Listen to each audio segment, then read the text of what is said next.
régna Roboam. Alors le roi Roboam envoya Adoram, qui était préposé aux impôts. Mais Adoram fut lapidé par les enfants d'Israël, et il mourut.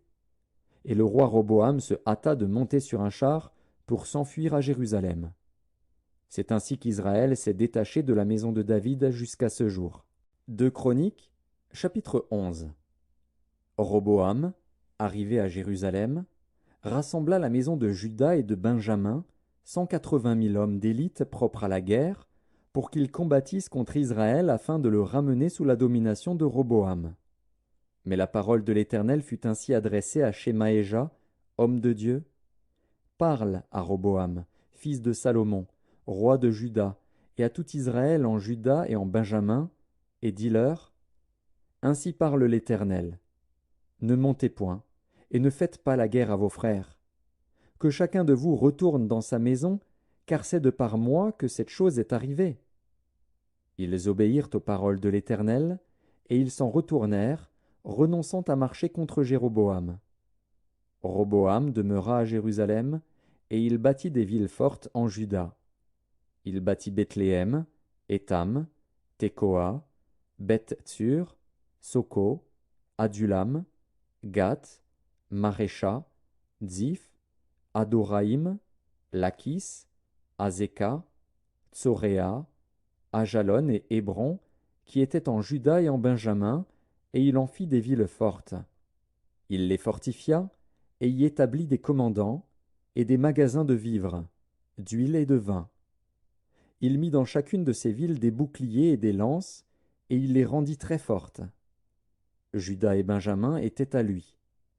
Les sacrificateurs et les Lévites qui se trouvaient dans tout Israël quittèrent leur demeure pour se rendre auprès de lui.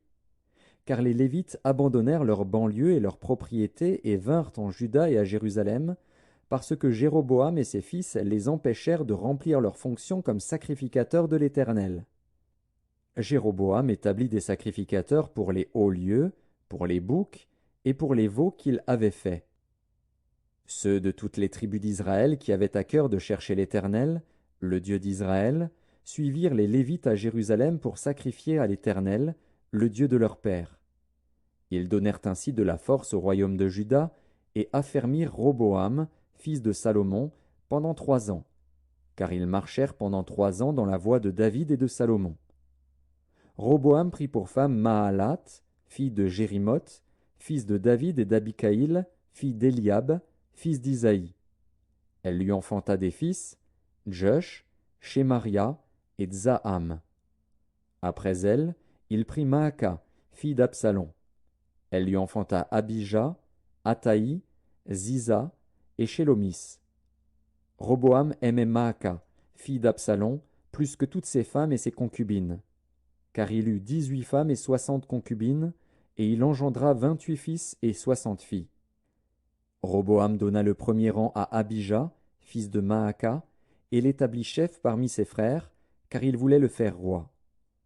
Il agit avec habileté en dispersant tous ses fils dans toutes les contrées de Juda et de Benjamin, dans toutes les villes fortes.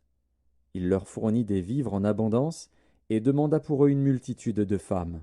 2 Chroniques, chapitre 12. Lorsque Roboam se fut affermi dans son royaume et qu'il eut acquis de la force, il abandonna la loi de l'Éternel, et tout Israël l'abandonna avec lui. La 5e année du règne de Roboam, Shishak, roi d'Égypte, monta contre Jérusalem, parce qu'ils avaient péché contre l'Éternel. Il avait 1200 chars et 60 000 cavaliers. Et il vint d'Égypte avec lui un peuple innombrable, des Libyens, des Sukkiens et des Éthiopiens. Il prit les villes fortes qui appartenaient à Juda, et arriva jusqu'à Jérusalem.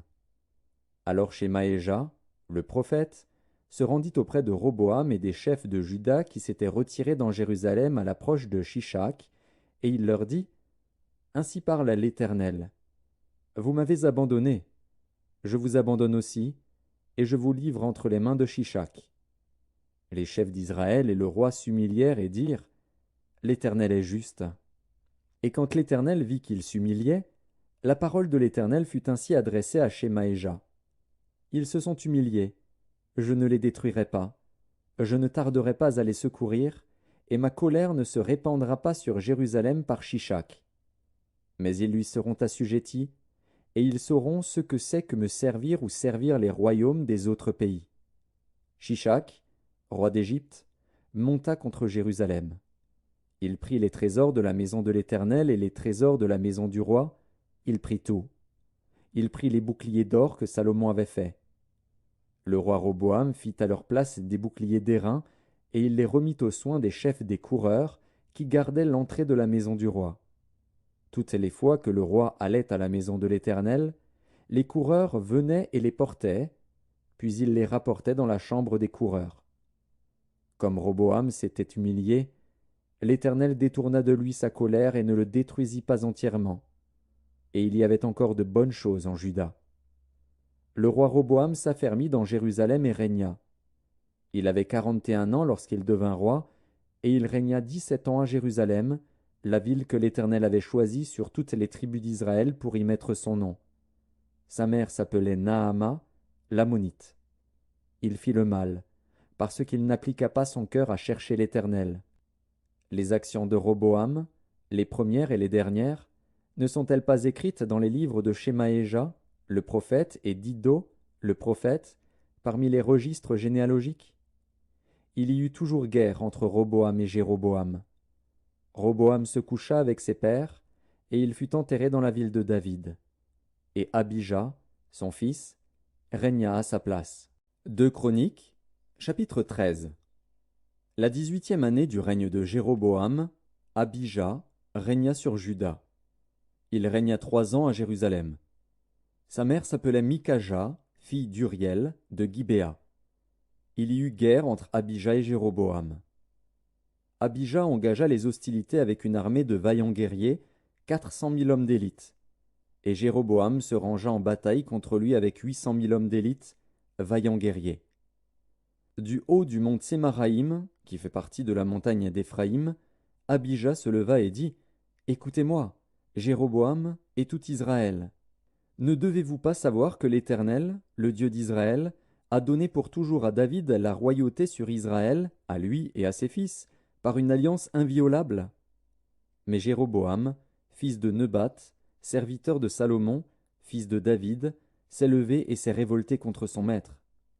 Des gens de rien, des hommes pervers, se sont rassemblés auprès de lui et l'ont emporté sur Roboam, fils de Salomon.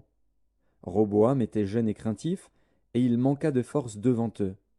Et maintenant, vous pensez triompher du royaume de l'Éternel, qui est entre les mains des fils de David, et vous êtes une multitude nombreuse, et vous avez avec vous les veaux d'or que Jéroboam vous a fait pour Dieu. N'avez-vous pas repoussé les sacrificateurs de l'Éternel, les fils d'Aaron et les Lévites, et ne vous êtes-vous pas fait des sacrificateurs comme les peuples des autres pays? Quiconque venait avec un jeune taureau et 7 béliers, afin d'être consacré, devenait sacrificateur de ce qui n'est point Dieu. Mais pour nous, l'Éternel est notre Dieu, et nous ne l'avons point abandonné. Les sacrificateurs au service de l'Éternel sont fils d'Aaron, et les Lévites remplissent leurs fonctions.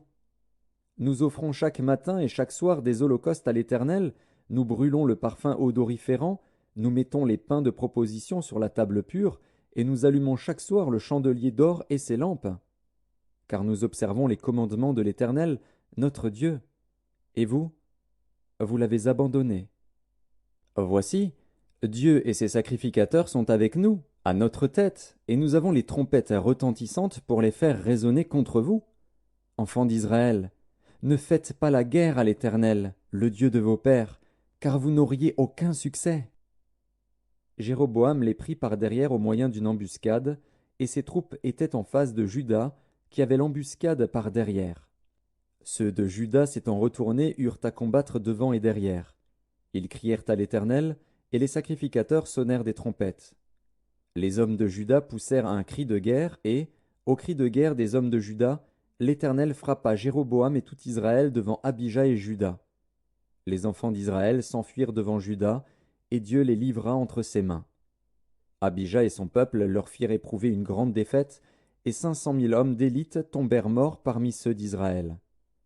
Les enfants d'Israël furent humiliés en ce temps, et les enfants de Juda remportèrent la victoire, parce qu'ils s'étaient appuyés sur l'Éternel, le Dieu de leur père. Abija poursuivit Jéroboam et lui prit des villes, Béthel et les villes de son ressort, Jéchana et les villes de son ressort, et Éphron et les villes de son ressort. Jéroboam n'eut plus de force du temps d'Abija, et l'Éternel le frappa, et il mourut. Mais Abija devint puissant. Il eut 14 femmes, et engendra 22 fils et 16 filles. Le reste des actions d'Abija, ce qu'il a fait et ce qu'il a dit, cela est écrit dans les mémoires du prophète Iddo. 2 Chroniques, chapitre 14. Abija se coucha avec ses pères, et on l'enterra dans la ville de David. Et Asa, son fils, régna à sa place. De son temps, le pays fut en repos pendant 10 ans. Asa fit ce qui est bien et droit aux yeux de l'Éternel, son Dieu. Il fit disparaître les autels de l'étranger et les hauts lieux, il brisa les statues et abattit les idoles. Il ordonna à Juda de rechercher l'Éternel, le Dieu de ses pères, et de pratiquer la loi et les commandements. Il fit disparaître de toutes les villes de Juda les hauts lieux et les statues consacrées au soleil, et le royaume fut en repos devant lui. Il bâtit des villes fortes en Juda, car le pays fut tranquille et il n'y eut pas de guerre contre lui pendant ces années-là, parce que l'Éternel lui donna du repos. Il dit à Juda, « Bâtissons ces villes, et entourons-les de murs, de tours, de portes et de barres.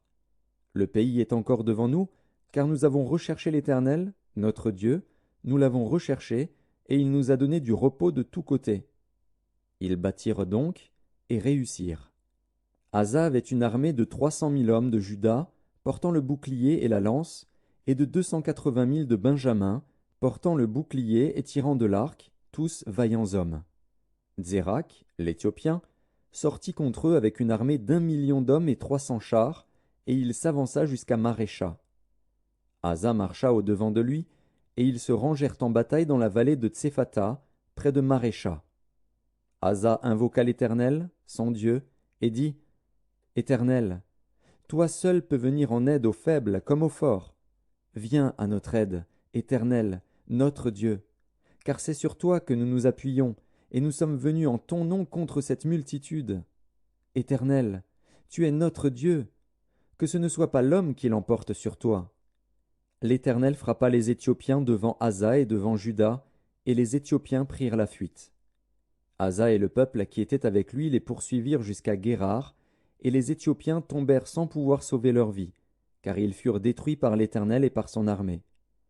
Asa et son peuple firent un très grand butin. Ils frappèrent toutes les villes des environs de Guérar, car la terreur de l'Éternel s'était emparée d'elles, et ils pillèrent toutes les villes dont les dépouilles furent considérables. Ils frappèrent aussi les tentes des troupeaux, et ils emmenèrent une grande quantité de brebis et de chameaux. Puis ils retournèrent à Jérusalem. 2 Chroniques, chapitre 15. L'Esprit de Dieu fut sur Azaria, fils d'Obed, et Azaria alla au devant d'Asa et lui dit, « Écoutez-moi, Asa et tout Juda et Benjamin. L'Éternel est avec vous quand vous êtes avec lui. Si vous le cherchez, vous le trouverez.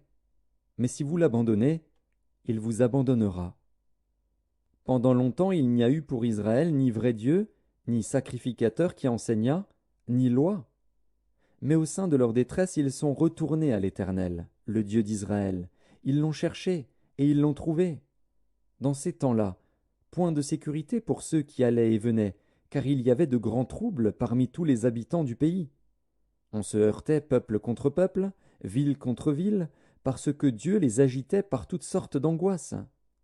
Vous donc, fortifiez-vous, et ne laissez pas vos mains s'affaiblir, car il y aura un salaire pour vos œuvres. » Après avoir entendu ces paroles et la prophétie d'Obed le prophète, Asa se fortifia et fit disparaître les abominations de tout le pays de Juda et de Benjamin, et des villes qu'il avait prises dans la montagne d'Éphraïm, et il restaura l'autel de l'Éternel qui était devant le portique de l'Éternel.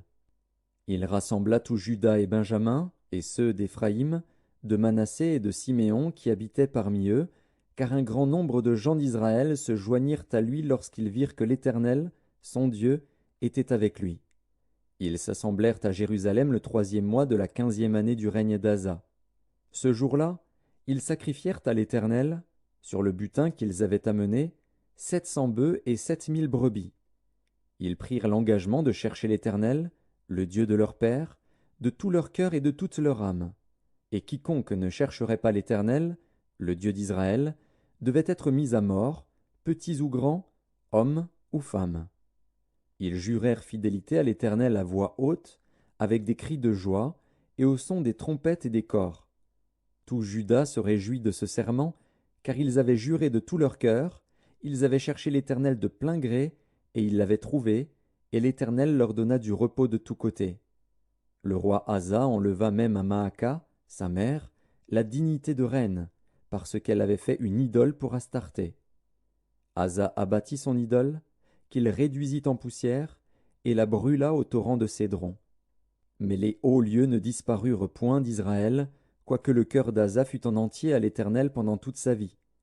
Il mit dans la maison de Dieu les choses consacrées par son père et par lui-même, de l'argent, de l'or et des vases. Il n'y eut point de guerre jusqu'à la 35e année du règne d'Asa. 2 Chroniques, chapitre 16. La 36e année du règne d'Asa, Baécha, roi d'Israël, monta contre Juda, et il bâtit Rama pour empêcher ceux d'Asa, roi de Juda, de sortir et d'entrer.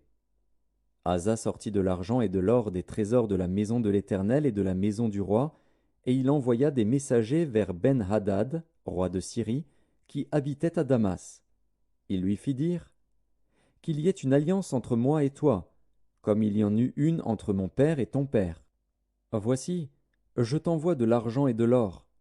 Va, romps ton alliance avec Baécha, roi d'Israël, afin qu'il s'éloigne de moi. » Ben-Hadad écouta le roi Asa.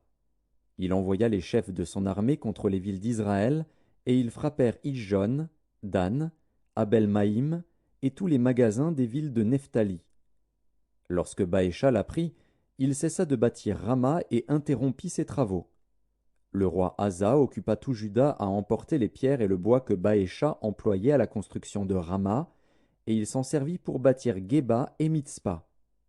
Dans ce temps-là, Hanani, le voyant, alla auprès d'Asa, roi de Juda, et lui dit « Parce que tu t'es appuyé sur le roi de Syrie et que tu ne t'es pas appuyé sur l'Éternel, ton Dieu, l'armée du roi de Syrie s'est échappée de tes mains. Les Éthiopiens et les Libyens ne formaient-ils pas une grande armée avec des chars et une multitude de cavaliers? Et cependant l'Éternel les a livrés entre tes mains parce que tu t'étais appuyé sur lui. Car l'Éternel étend ses regards sur toute la terre pour soutenir ceux dont le cœur est tout entier à lui. Tu as agi en insensé dans cette affaire, car dès à présent tu auras des guerres. » Asa fut irrité contre le voyant, et il le fit mettre en prison, parce qu'il était en colère contre lui. Et dans le même temps, Asa opprima aussi quelques-uns du peuple. Les actions d'Asa, les premières et les dernières, sont écrites dans le livre des rois de Juda et d'Israël.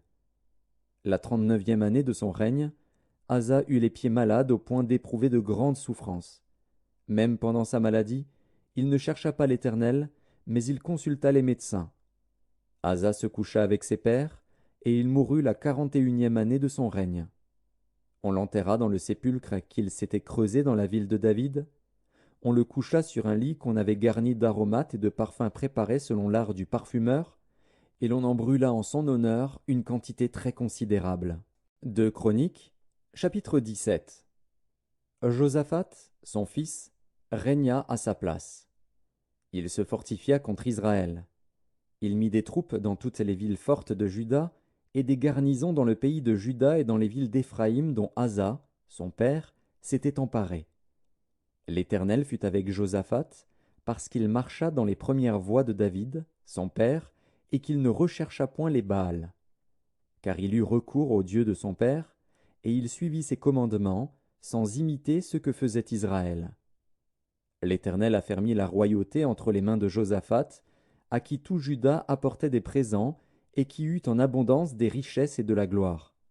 Son cœur grandit dans les voies de l'Éternel, et il fit encore disparaître de Juda les hauts lieux et les idoles. La 3e année de son règne, il chargea ses chefs Ben-Haïl, Abdias, Zacharie, Nethanil et Miché d'aller renseigner dans les villes de Juda. Il envoya avec eux les Lévites Shemaéja, Netania, Zébadia, Azaël, Shemiramoth, Jonathan, Adonijah, Tobija et Tob Adonija, Lévites, et les sacrificateurs Élishama et Joram. Ils enseignèrent dans Juda, ayant avec eux le livre de la loi de l'Éternel. Ils parcoururent toutes les villes de Juda, et ils enseignèrent parmi le peuple.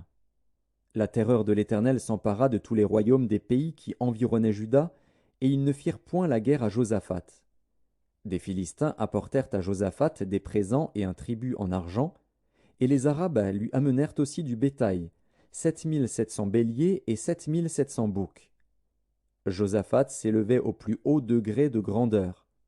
Il bâtit en Juda des châteaux et des villes pour servir de magasins. Il fit exécuter beaucoup de travaux dans les villes de Juda, et il avait à Jérusalem de vaillants hommes pour soldats. Voici leur dénombrement, selon les maisons de leurs pères. De Juda, chef de milliers, Adna, le chef, avec 300 000 vaillants hommes. Et à ses côtés, Jochanan, le chef, avec 280 000 hommes. Et à ses côtés, Amazia, fils de Zikri, qui s'était volontairement consacré à l'Éternel, avec 200 000 vaillants hommes. De Benjamin, Eliada, vaillant homme, avec 200 000 hommes armés de l'arc et du bouclier, et à ses côtés, Zozabad, avec 180 000 hommes armés pour la guerre. Tels sont ceux qui étaient au service du roi, outre ceux que le roi avait placés dans toutes les villes fortes de Juda. 2 Chroniques, chapitre 18. Josaphat eut en abondance des richesses et de la gloire, et il s'allia par mariage avec Akab. Au bout de quelques années, il descendit auprès d'Akab à Samarie. Et Akab tua pour lui et pour le peuple qui était avec lui un grand nombre de brebis et de bœufs, et il le sollicita de monter à Ramoth en Galaad. Akab, roi d'Israël, dit à Josaphat, roi de Juda, « Veux-tu venir avec moi à Ramoth en Galaad » Josaphat lui répondit, « Moi comme toi, et mon peuple comme ton peuple, nous irons l'attaquer avec toi. » Puis Josaphat dit au roi d'Israël, « Consulte maintenant, je te prie, la parole de l'Éternel. » Le roi d'Israël assembla les prophètes, au nombre de 400, et leur dit, « Irons-nous attaquer Ramoth en Galaad, ou dois-je y renoncer » Et ils répondirent, « Monte, et Dieu la livrera entre les mains du roi. » Mais Josaphat dit, « N'y a-t-il plus ici aucun prophète de l'Éternel, par qui nous puissions le consulter » Le roi d'Israël répondit à Josaphat, « Il y a encore un homme par qui l'on pourrait consulter l'Éternel, mais je le hais, car il ne me prophétise rien de bon, il ne prophétise jamais que du mal. C'est Michée, fils de Jimla. » Et Josaphat dit, « Que le roi ne parle pas ainsi. » Alors le roi d'Israël appela un eunuque et dit, « Fais venir tout de suite Michée, fils de Jimla. » Le roi d'Israël et Josaphat, roi de Juda, étaient assis chacun sur son trône, revêtus de leurs habits royaux. Ils étaient assis dans la place à l'entrée de la porte de Samarie, et tous les prophètes prophétisaient devant eux. Sédécias, fils de Kenaana, s'était fait des cornes de fer, et il dit, « Ainsi parle l'Éternel. Avec ces cornes, tu frapperas les Syriens jusqu'à les détruire. » Et tous les prophètes prophétisèrent de même, en disant, « Monte à Ramoth en Galaad. Tu auras du succès, et l'Éternel la livrera entre les mains du roi. » Le messager qui était allé appeler Michée lui parla ainsi, « Voici, les prophètes d'un commun accord prophétisent du bien au roi. Que ta parole soit donc comme la parole de chacun d'eux. Annonce du bien. » Michée répondit, « L'Éternel est vivant. J'annoncerai ce que dira mon Dieu. » Lorsqu'il fut arrivé auprès du roi, le roi lui dit, « Michée, irons-nous attaquer Ramoth en Galaad, ou dois-je y renoncer » Il répondit, « Montez, vous aurez du succès, et ils seront livrés entre vos mains. » Et le roi lui dit, « Combien de fois me faudra-t-il te faire jurer de ne me dire que la vérité au nom de l'Éternel » Michée répondit, « Je vois tout Israël dispersé sur les montagnes, comme des brebis qui n'ont point de berger. » Et l'Éternel dit, « Ces gens n'ont point de maître, que chacun retourne en paix dans sa maison. » Le roi d'Israël dit à Josaphat, « Ne te l'ai-je pas dit? Il ne prophétise sur moi rien de bon, il ne prophétise que du mal. » Et Michée dit, « Écoutez donc la parole de l'Éternel. J'ai vu l'Éternel assis sur son trône, et toute l'armée des cieux se tenant à sa droite et à sa gauche. Et l'Éternel dit, qui séduira Akab, roi d'Israël, pour qu'il monte à Ramoth en Galaad et qu'il y périsse? Ils répondirent l'un d'une manière, l'autre d'une autre. Et un esprit vint se présenter devant l'Éternel et dit, moi, je le séduirai. L'Éternel lui dit, comment? Je sortirai, répondit-il, et je serai un esprit de mensonge dans la bouche de tous ses prophètes. L'Éternel dit, tu le séduiras, et tu en viendras à bout. Sors, et fais ainsi. Et maintenant, voici, l'Éternel a mis un esprit de mensonge dans la bouche de tes prophètes qui sont là, et l'Éternel a prononcé du mal contre toi. Alors Sédécias, fils de Kenaana, s'étant approché, frappa Michée sur la joue et dit, par quel chemin l'Esprit de l'Éternel est-il sorti de moi pour te parler? Michée répondit, tu le verras au jour où tu iras de chambre en chambre pour te cacher. Le roi d'Israël dit, prenez Michée et emmenez-le vers Amon, chef de la ville, et vers Joas, fils du roi. Vous direz, ainsi parle le roi, mettez cet homme en prison, et nourrissez-le du pain et de l'eau d'affliction, jusqu'à ce que je revienne en paix. Et Michée dit, si tu reviens en paix, l'Éternel n'a point parlé par moi. Il dit encore, vous tous, peuple, entendez. Le roi d'Israël et Josaphat, roi de Juda, montèrent à Ramoth en Galaad. Le roi d'Israël dit à Josaphat, je veux me déguiser pour aller au combat, mais toi, revêts-toi de tes habits. Et le roi d'Israël se déguisa, et ils allèrent au combat. Le roi de Syrie avait donné cet ordre au chef de ses chars, vous n'attaquerez ni petit ni grand, mais vous attaquerez seulement le roi d'Israël. Quand les chefs des chars aperçurent Josaphat, ils dirent, c'est le roi d'Israël, et ils l'entourèrent pour l'attaquer. Josaphat poussa un cri, et l'Éternel le secourut, et Dieu les écarta de lui. Les chefs des chars, voyant que ce n'était pas le roi d'Israël, s'éloignèrent de lui. Alors un homme tira de son arc au hasard, et frappa le roi d'Israël au défaut de la cuirasse. Le roi dit à celui qui dirigeait son char, « Tourne, et fais-moi sortir du champ de bataille, car je suis blessé. » Le combat devint acharné ce jour-là. Le roi d'Israël fut retenu dans son char, en face des Syriens, jusqu'au soir, et il mourut vers le coucher du soleil. 2 Chroniques, chapitre 19. Josaphat, roi de Juda, revint en paix dans sa maison à Jérusalem. Jéhu, fils de Hanani, le prophète, alla au-devant de lui. Et il dit au roi Josaphat, « Doit-on secourir le méchant, et aimes-tu ceux qui haïssent l'Éternel?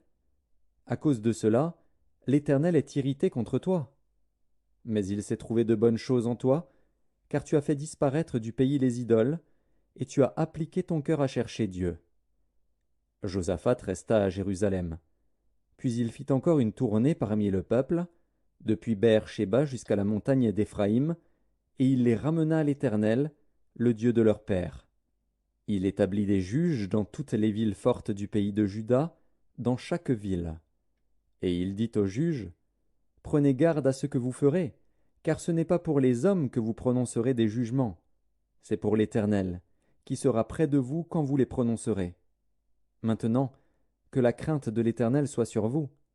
Veillez sur vos actes, car il n'y a chez l'Éternel, notre Dieu, ni iniquité, ni égard pour l'apparence des personnes, ni acceptation de présents. » Quand on fut de retour à Jérusalem, Josaphat y établit aussi, pour les jugements de l'Éternel et pour les contestations, des Lévites, des sacrificateurs et des chefs de maison paternelle d'Israël. Et voici les ordres qu'il leur donna. Vous agirez de la manière suivante dans la crainte de l'Éternel, avec fidélité et avec intégrité de cœur. Dans toute contestation qui vous sera soumise par vos frères, établis dans leur ville, relativement à un meurtre, à une loi, à un commandement, à des préceptes et à des ordonnances, vous les éclairerez, afin qu'ils ne se rendent pas coupables envers l'Éternel, et que sa colère n'éclate pas sur vous et sur vos frères. C'est ainsi que vous agirez, et vous ne serez point coupables. Et voici, vous avez à votre tête Amaria, le souverain sacrificateur, pour toutes les affaires de l'Éternel, et Zébadia, fils d'Ismaël, chef de la maison de Juda, pour toutes les affaires du roi, et vous avez devant vous des Lévites comme magistrats. Fortifiez-vous et agissez, et que l'Éternel soit avec celui qui fera le bien. 2 Chroniques, chapitre 2. Salomon ordonna que l'on bâtît une maison au nom de l'Éternel et une maison royale pour lui. Salomon compta 70 000 hommes pour porter les fardeaux, 80 000 pour tailler les pierres dans la montagne, et 3600 pour les surveiller. Salomon envoya dire à Huram, roi de Tyr, « Fais pour moi comme tu as fait pour David, mon père, à qui tu as envoyé des cèdres afin qu'il se bâtît une maison d'habitation. Voici, j'élève une maison au nom de l'Éternel, mon Dieu, pour la lui consacrer, pour brûler devant lui le parfum odoriférant, pour présenter continuellement les pains de proposition, et pour offrir les holocaustes du matin et du soir, des sabbats, des nouvelles lunes, et des fêtes de l'Éternel, notre Dieu, suivant une loi perpétuelle pour Israël. La maison que je vais bâtir doit être grande, car notre Dieu est plus grand que tous les dieux. Mais qui a le pouvoir de lui bâtir une maison, puisque les cieux et les cieux des cieux ne peuvent le contenir? Et qui suis-je pour lui bâtir une maison, si ce n'est pour faire brûler des parfums devant lui? Envoie-moi donc un homme habile pour les ouvrages en or, en argent, en airain et en fer, en étoffe teinte en pourpre, en cramoisi et en bleu, et connaissant la sculpture, afin qu'il travaille avec les hommes habiles qui sont auprès de moi en Juda et à Jérusalem et que David, mon père, a choisi. Envoie-moi aussi du Liban des bois de cèdre, de cyprès et de santal, car je sais que tes serviteurs s'entendent à couper les bois du Liban. Voici, mes serviteurs seront avec les tiens. Que l'on me prépare du bois en abondance, car la maison que je vais bâtir sera grande et magnifique. Je donnerai à tes serviteurs qui couperont, qui abattront les bois, 20 000 corps de froment foulé, 20 000 corps d'orge, 20 000 battes de vin et 20 000 battes d'huile. Huram, roi de Tyr, répondit dans une lettre qu'il envoya à Salomon, « C'est parce que l'Éternel aime son peuple qu'il t'a établi roi sur eux. » Huram dit encore, « Béni soit l'Éternel, le Dieu d'Israël, qui a fait les cieux et la terre, de ce qu'il a donné au roi David un fils sage, prudent et intelligent, qui va bâtir une maison à l'Éternel et une maison royale pour lui. Je t'envoie donc un homme habile et intelligent, Huram-Abi, fils d'une femme d'entre les filles de Dan et d'un père tyrien. Il est habile pour les ouvrages en or, en argent, en airain et en fer, en pierre et en bois, en étoffe teinte en pourpre et en bleu, en étoffe de byssus et de carmin, et pour toute espèce de sculpture et d'objets d'art qu'on lui donne à exécuter. Il travaillera avec tes hommes habiles et avec les hommes habiles de mon seigneur David, ton père. Maintenant, que mon seigneur envoie à ses serviteurs le froment, l'orge, l'huile et le vin dont il a parlé. Et nous couperons des bois du Liban autant que tu en auras besoin. Nous te les expédierons par mer en radeau jusqu'à Jaffo, et tu les feras monter à Jérusalem. Salomon compta tous les étrangers qui étaient dans le pays d'Israël et dont le dénombrement avait été fait par David, son père. On en trouva 153 600. Et il en prit 70 000 pour porter les fardeaux, 80 000 pour tailler les pierres dans la montagne, et 3 600 pour surveiller et faire travailler le peuple. 2 Chroniques, chapitre 20. Après cela, les fils de Moab et les fils d'Ammon, et avec eux des Maonites, marchèrent contre Josaphat pour lui faire la guerre. On vint en informer Josaphat, en disant, « Une multitude nombreuse s'avance contre toi depuis l'autre côté de la mer, depuis la Syrie, et ils sont à Hatzatson-Tamar, qui est En-Gedi. » Dans sa frayeur, Josaphat se disposa à chercher l'Éternel, et il publia un jeûne pour tout Juda. Juda s'assembla pour invoquer l'Éternel, et l'on vint de toutes les villes de Juda pour chercher l'Éternel. Josaphat se présenta au milieu de l'assemblée de Juda et de Jérusalem, dans la maison de l'Éternel, devant le nouveau parvis.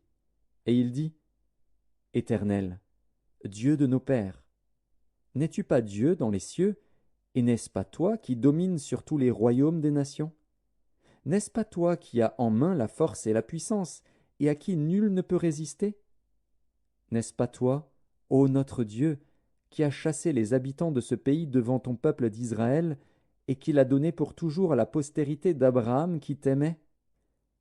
Ils l'ont habité, et ils t'y ont bâti un sanctuaire pour ton nom, en disant, s'il nous survient quelque calamité, l'épée, le jugement, la peste ou la famine, nous nous présenterons devant cette maison et devant toi, car ton nom est dans cette maison.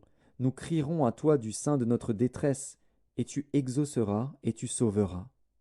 Maintenant voici, les fils d'Ammon et de Moab et ceux de la montagne de Séhir, chez lesquels tu n'as pas permis à Israël d'entrer quand il venait du pays d'Égypte, car il s'est détourné d'eux et ne les a pas détruits.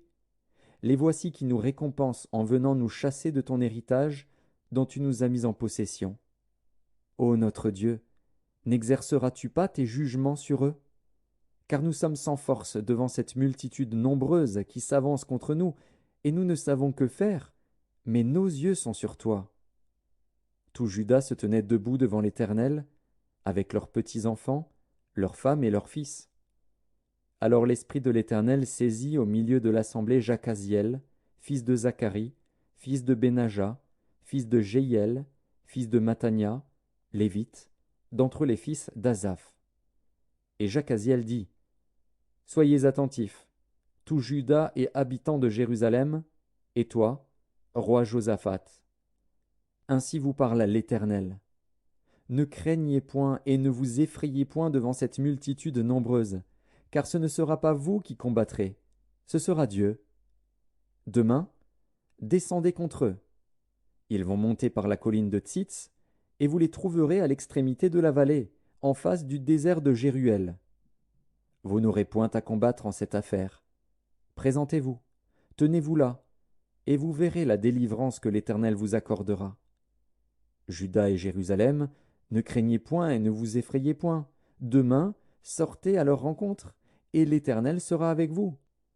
Josaphat s'inclina le visage contre terre, et tout Juda et les habitants de Jérusalem tombèrent devant l'Éternel pour se prosterner en sa présence.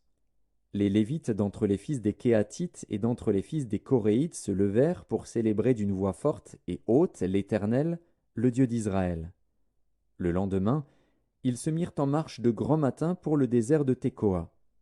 À leur départ, Josaphat se présenta et dit, « Écoutez-moi, Juda et habitants de Jérusalem.